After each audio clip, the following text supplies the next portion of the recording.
Today is the founder of Andy's Angels and Andy's Place, Mike Hurst. Hey, Mike. Good to see you. Good to see you. Welcome back. Pleasure to be here.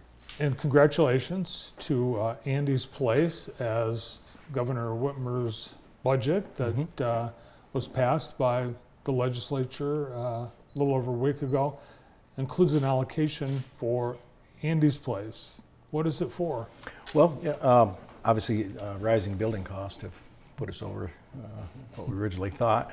So it's going to cover building costs, but it's going to let us do some things that we really, we didn't have. Andy's Angels, our foundation, funds a lot of the outside stuff. Most of the money for the project is not through Andy's Angels, so it frees us up to do a lot more than we've been doing for them, for sure. It's a $3 million allocation. You've already, I think, raised a lot of money through, I think, sale of tax credits and some other things. Yep. Most of the project is financed through the low-income tax credits that are issued by the federal government, and then we have a company that sells those tax credits to somebody with high tax liability to generate the capital and the equity to build the project. So we'll allow the expansion of Andy's Place. Absolutely. So, we're going to put 2 more buildings there. One's a 15-unit, one's 11-unit, and we really want to focus. I want to focus on expectant parents. I want to get to those kids at an early age and show them how life can be. We're trying so hard to break that generational poverty that's associated with substance abuse. Let's get to those kids early. Let's give those kids a chance in this world. That's for sure. Yeah, and with poverty comes homelessness, and that is a common problem for people who have been in addiction. Oh, absolutely. You're out of money. Every penny you got goes towards your addiction, fueling your addiction. So you don't have anything you can call home, and you're bouncing around from couch to mom and dad's house, to friend's house. That is no way to try to recover. I don't care who you are. I don't care who your doctor is. Environment is one of the keys. So that's what Andy's Place is all about. All these recovery workers and all this hard work they do to get somebody back to a certain place in life, and then to put them back in their same neighborhood, the same environment they used to be in. It's a wasted effort. So Andy's Place gives them a nice, clean, safe place to really recover, which takes about 2 years. Yeah, people that end up back in the same neighborhood they left, they're drug dealers. Are often the first people that knock on their door. Oh, absolutely. As you get out of rehab, you got somebody calling you up right away. Hey, I heard you're out of rehab. You need something. I'll get it for you. That's almost impossible for somebody who's trying to battle addiction to say no to. So we have a track record now. Andy's Place has been up and running for how long? 3 years now. 3 years, and we have other communities that have modeled this project in Jackson. That's correct. Kalamazoo, Southfield. We're helping some people up in the Saginaw Bay area, and then we've had the state of Virginia's been down to look at inside and out and follow suit with a project very similar to what we're doing here. So, and we've had state of Tennessee's looked into it. So everybody's waiting to see what was really going to happen. Mike Hurst talks a big game, but let's see what happens. And so now we're seeing what happens, and we're pretty excited about the results. That's for sure. Well, your location, I remember when you first proposed this, the not in my backyard people, you didn't hear a lot of that because you weren't in a residential neighborhood backyard. You were next to the mall, you were across. But I've heard from people who own or operate businesses in that area that appreciate having a labor pool. People work for sure that live at Andy's Place. Mm-hmm. They work across the street. Yeah. That was one of the reasons. It was important to put it not inside the city, but close enough to the city where you could, walk to shopping centers or whatever the case may be, but not in the inner city. That was, that you got the same people you're always around. So we're trying to get people away from that area, and they can go sit on their porch and enjoy the afternoon. They can go work in the garden we have going over there. They can play basketball. There's a multitude of things they can do there. They can go in the gym and work out, but they don't have this outside problem that goes on with people who, I don't know, they're not ready to get better themselves, and they just assume you got sick with them and stay sick with them. It seems like when I've visited, the peer pressure is intense to be successful. and stay on the straight and narrow when you're a resident. Yeah, that's the beauty of it. You know, when you're out there in your old neighborhood, nobody cares if you're getting better, except maybe your mom and dad and your wife or somebody like that. But when you're at Andy's place, somebody slips and people slip and they relapse. You got 49 other residents there, right there to pick you back up and get you on the right track again. So that's the real difference we have there as opposed to being on the outside world. And odds are that you're going to slip. It's pretty common. Yeah, it's almost inevitable, you know.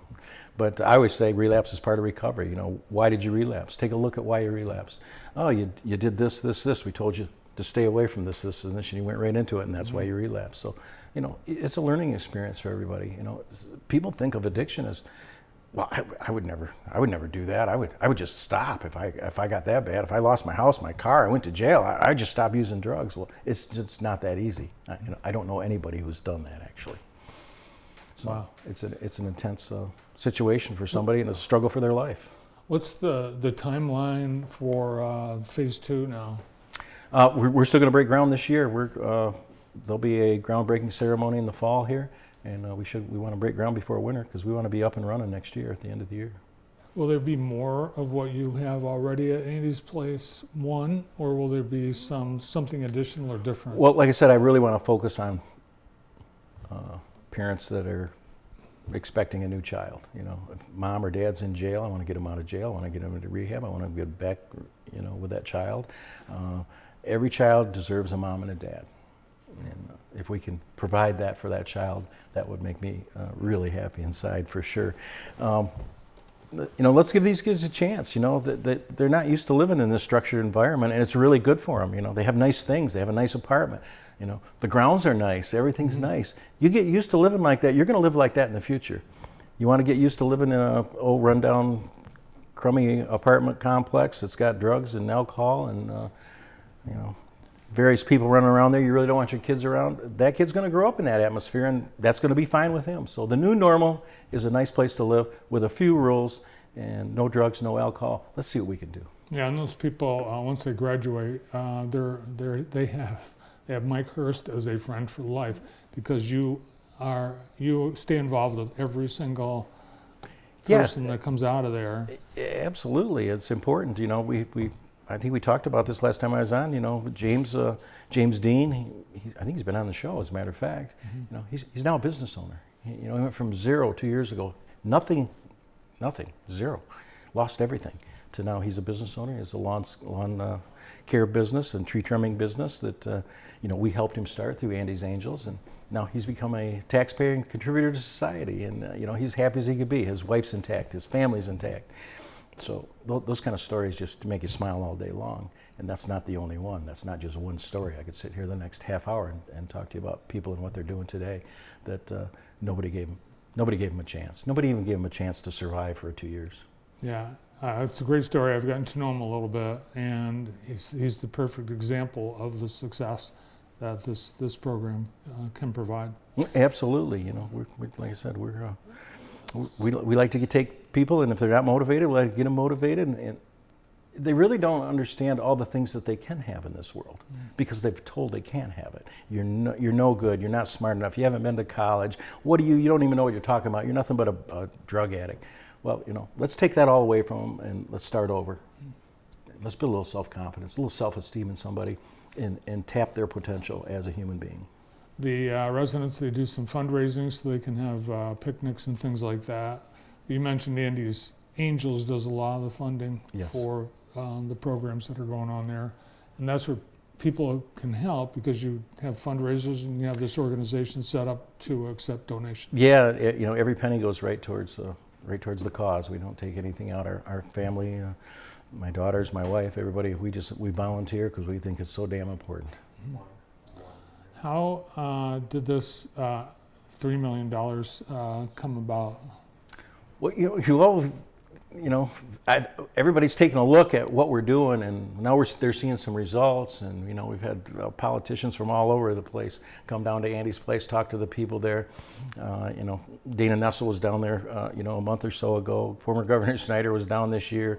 Governor Whitmer was down twice last year. senators, legislators come through there, they want to see what's going on, and they're excited about it. I mean, it's totally amazing. People think that, gee, I didn't think it was possible that somebody could actually help these people and turn their lives around. And it's just not Mike Hurst. It's a lot of people in this community, from the recovery workers to the business owners in this community that donate money.